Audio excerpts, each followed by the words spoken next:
En ce jour marquant la première réunion du gouvernement Souminois II, le président de la République a adressé ses félicitations républicaines à chacune et chacun d'entre nous pour avoir mérité la confiance placée en nous afin de servir la République et par-delà notre peuple. Aux nouveaux membres du gouvernement, il a souhaité la plus cordiale bienvenue au sein de l'exécutif national, tout en leur précisant qu'ils portent désormais une part de la charge collective de la conduite des affaires de l'État. Imprégnez-vous rapidement des dossiers relevant de vos attributions.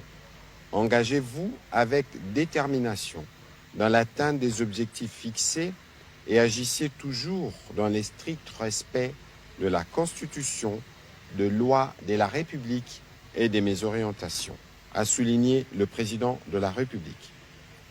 Aux membres du gouvernement reconduit, il a salué le travail accompli au courant du mandat précédent, martelant que leur reconduction est à la fois un signe de confiance et un appel à redoubler d'efforts.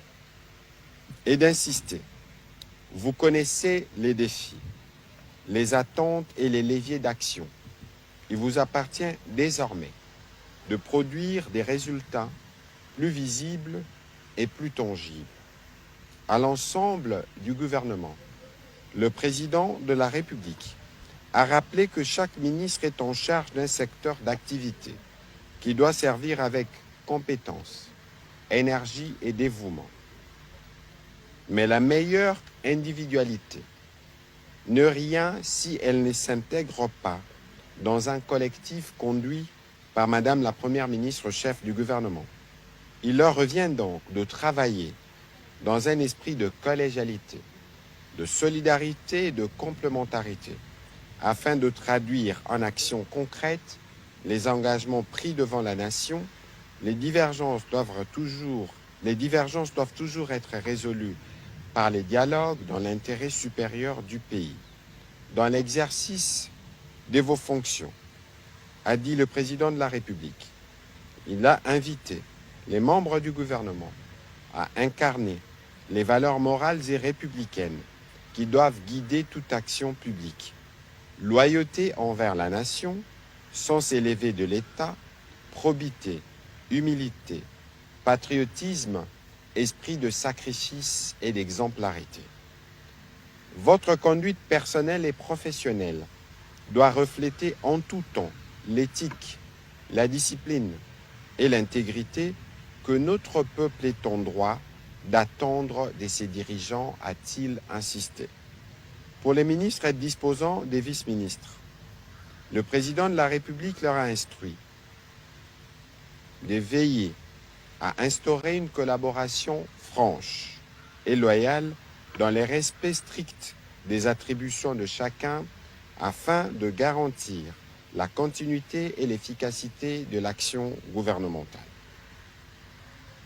Notre pays continue de faire face à une guerre d'agression injuste qui endeuille nos populations et menace notre souveraineté.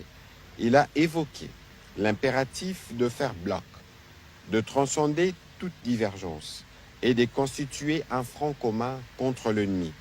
Ainsi, chaque décision, chaque action, chaque parole doit contribuer à renforcer l'unité nationale, à soutenir nos forces de défense et de sécurité et à préserver la cohésion de notre peuple. D'où la nécessité de toujours porter haut, partout où nous sommes, la voix de la République démocratique du Congo sur la question de l'agression.